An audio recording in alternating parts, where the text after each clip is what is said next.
may dalang dalag na bulig si Mister. Galing sa bukid. Iluluto natin ng pyesa. Yung pipiyesa natin para may sabaw.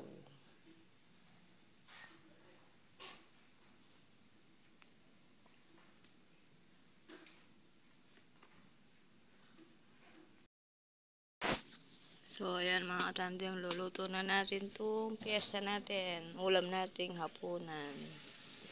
So, ayan, dito muna po tayo magluluto sa ilalim kasi wala tayong shilling. Walang karga yung ating shilling. So, 2 weeks na po tayong nagkakahoy. Gumawa ng kalang si Mister dito sa baba.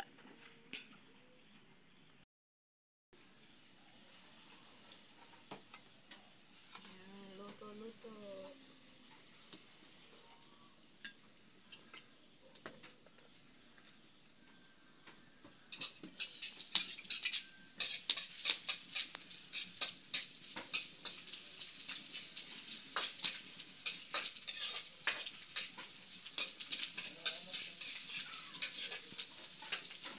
Kailangan dagdagan natin ng luya para mawala yung lansa.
Ayan mga tandem, ano muna natin sa may luya.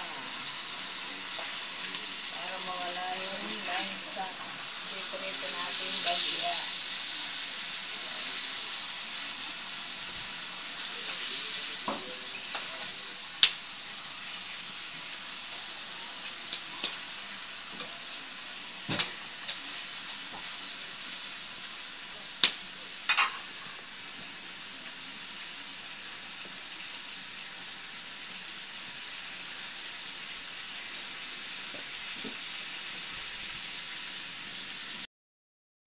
So, ayan mga tandem, ayan muna po natin kumulo ng kumulo para yung lansa maano sa luya. So, ayan, dito tayo sa ilalim nating dream house. Nagluluto.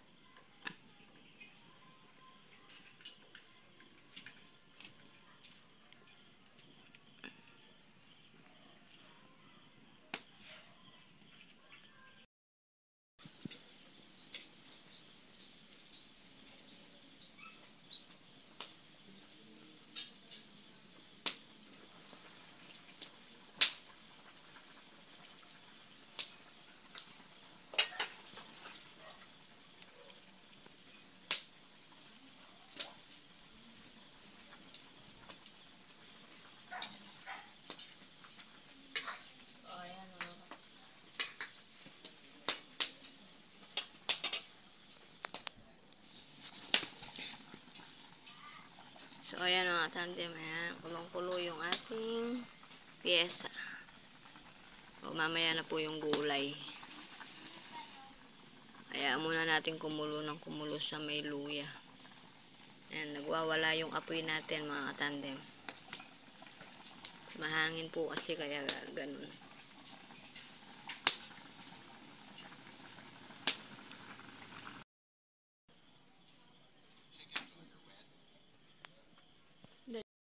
Mga katandem, luto na yung pyesa natin.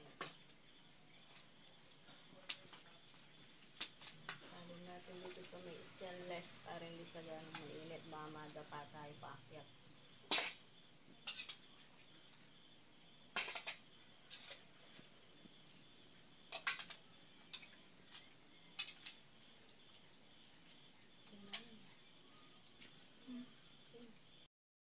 Mga katandem, kain po tayo mga katandem. So, ulam po natin pyesang bulig. So, wala po yung panganay natin nasa pumunta po ng eskwela. Baka pauwi pa lang po yun.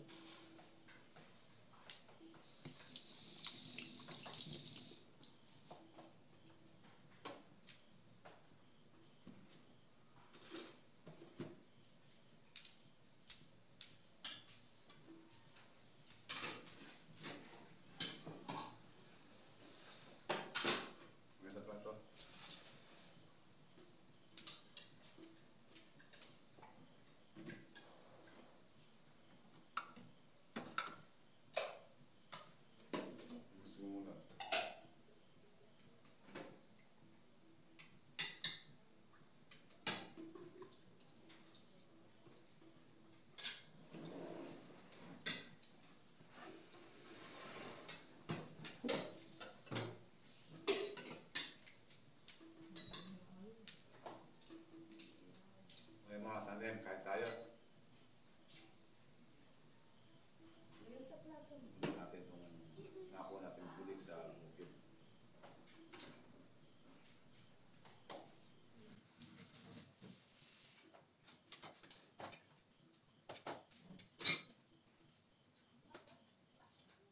Bulig mo to?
Okay mga katandem, muli po nandito tayo ngayon sa bukid natin at kung saan po yung ating bukid na tinrabaho at sinabugan. So muli po titingnan natin ang itsura ng palay at yung pagkasabog na palay at makikita po natin yung pinakatubo niya. Let's go, puntahan natin mga katandem.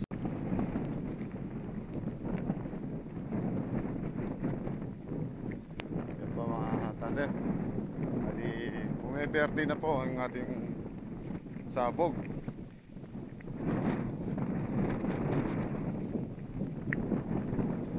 Kahit na po napitik po siya ng ulan,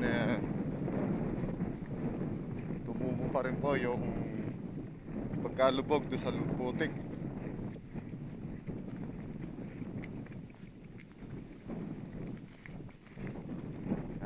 Pasyal-pasyal muna tayo mga katandem dito sa ating asyenda. Sa wakas, nayari tayo. At mapayapa tayo nayari mga katandem. Maayos at maluwag po ang ating pagtatapos dito sa bukid na ating binubungkal at ating pinutik. Nairaos din po natin mga katandem.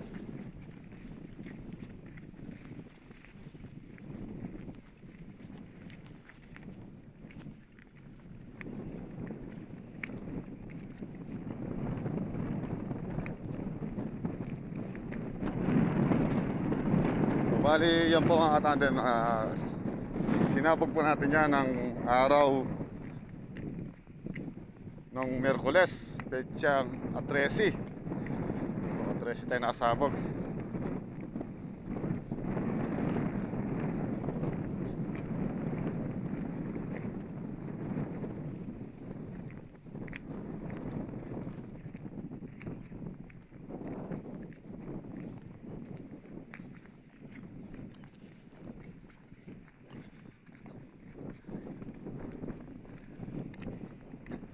Sana mga katandem ngayong panahon nito, itong taon po nito, paglalagay natin ng post-cropping, makabawi tayo. Para po sa ganun, yung lugi po natin nung nakaraan na anihan na nabaha, yung pong nalubog sa tubig, makabawi. Makabawi po natin yung ginastos doon.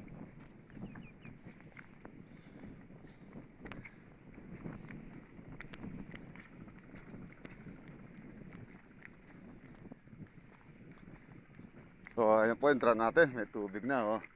Siya po yung gagamitin natin pang spray dito.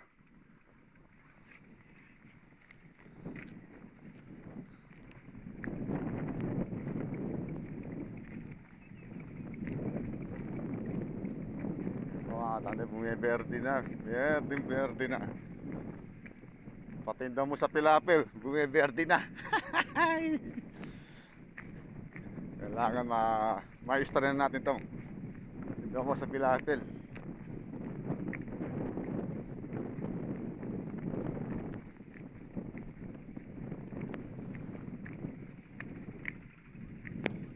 Drum tubig, siyang gagamitin natin.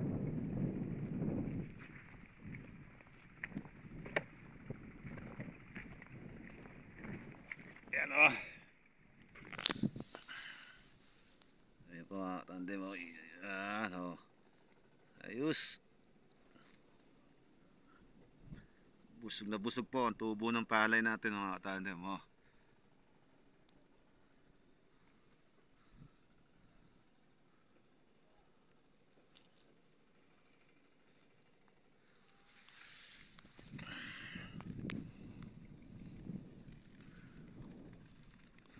Mga tandem, buhay na buhay o.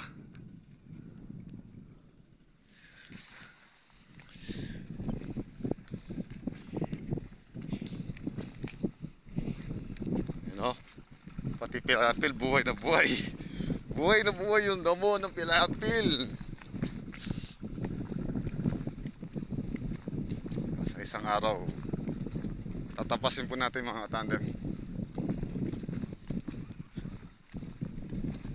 bago po natin i-sprayin. Kailangan kasi nito pag i-spray nito magang maga para walang hangin. Lakas lumaki oh.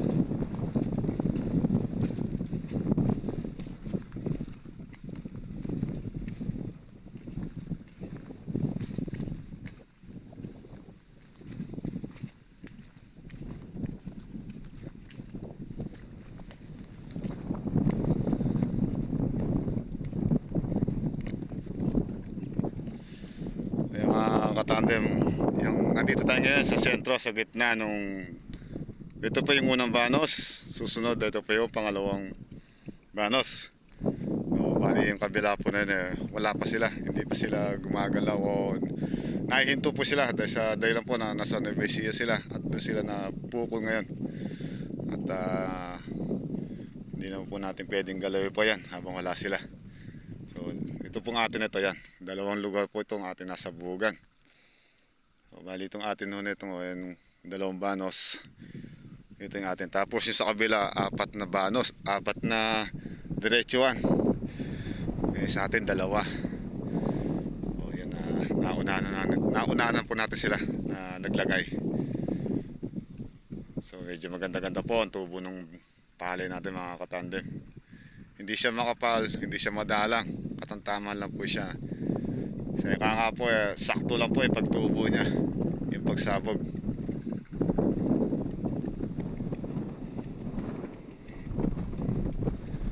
Bali, yan po, bumiberde na oh. O ba, kung po mga katandem, bibilang pa tayo dito ng mga abang pa tayo mga 3 araw. Berde na yan.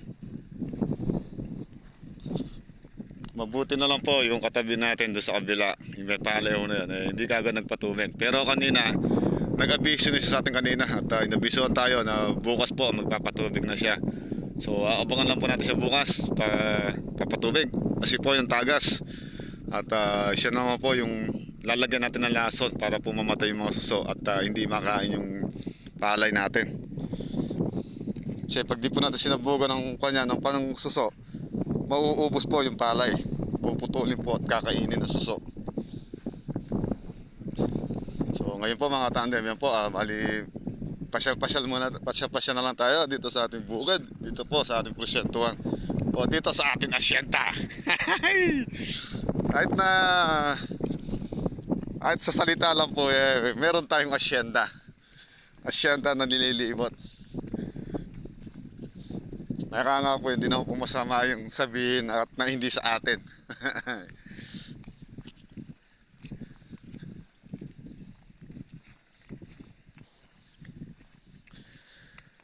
Bali 15 araw na iraos po natin ang bukid natin.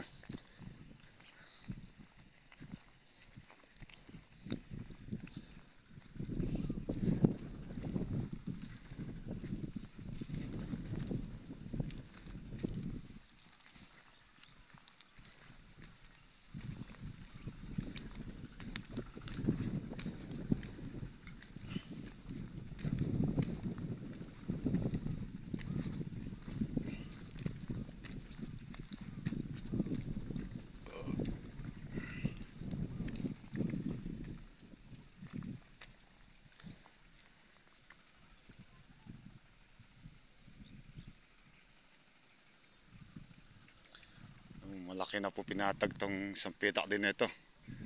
At nawala na rin po yung mga pantok-pantok doon sa gitna na yon. So bali konting kayod pa papunta ron. At mapapatag na rin po natin mga katande. Konting sakripisyo pa ang pagkakayod. Pwede natin tanggalin ito ang susunod ng pilapil na ito. Siya naman babaguhin natin. I-atras natin doon.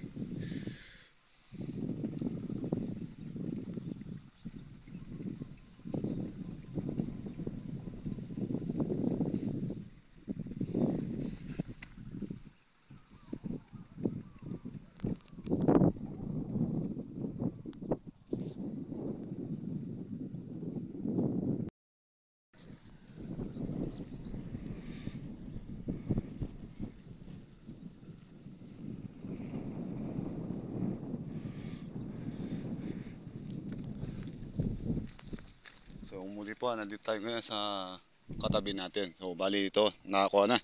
Natiyo na. Yan. Nakakuha po na natiyo.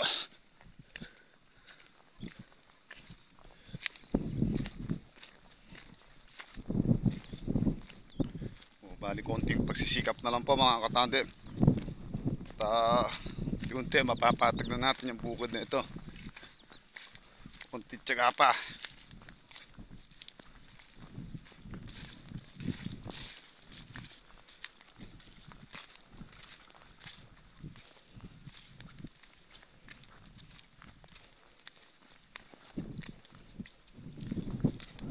Inapakan ng mga ibon, kalapati, sobrang dami. So kahit pa paano bumiberde na po yung mga palay ng sinabog natin.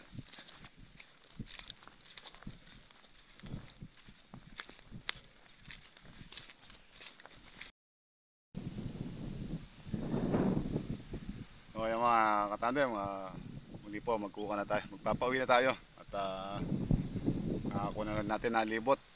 Okay naman po yung ating sabog. So punta mo tayo dito sa isang kaibigan natin at may kwentuhan muna tayo at titingnan natin yung kanilang itik na nakaportre dahil po sa wala ng pastulan at yun, ginawa na nila, kinulong muna. Mali nakakulong at nakakuha sa sapa sa may tubig. O, tingnan natin mga katandem. Tara. Ayan mga katandem, andito tayo ngayon sa kaibigan natin. Yan, mga itik nila oh. Ayan, mga itik. Dali po mga yan wala ng pastulan kaya ganyan nakakulong lang sila. O, dati na rin natin mga katandem na pinagdaanan yan at dati na rin tayo nag-itik. So nung araw pang tagal-tagal na rin po, ilang taon na rin na nag-itik tayo. Bali namuhunan din po si tatay noon yung kung benta ng lupa sa Arayat, pinamuhunan sa itik, kaya lang yun wala na. So kung sakali po suswerten tayo, babalik po tayo dyan sa pag-iitik. Yan o.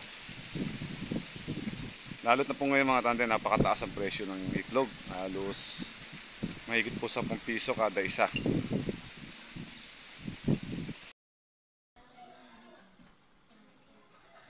So ayan po mga katandem, muli po maraming salamat po sa inyong mga pagsubaybay at pagtutok sa ating YouTube channel po. Muli po sana po muli na kayo mapasaya dito po sa napakasimpleng video namin at muli niyo po na matangkilik. So yan po muli po maraming salamat mga katandem, and God bless po sa inyo lahat. Muli po, ingat po tayo palagi mga katandem.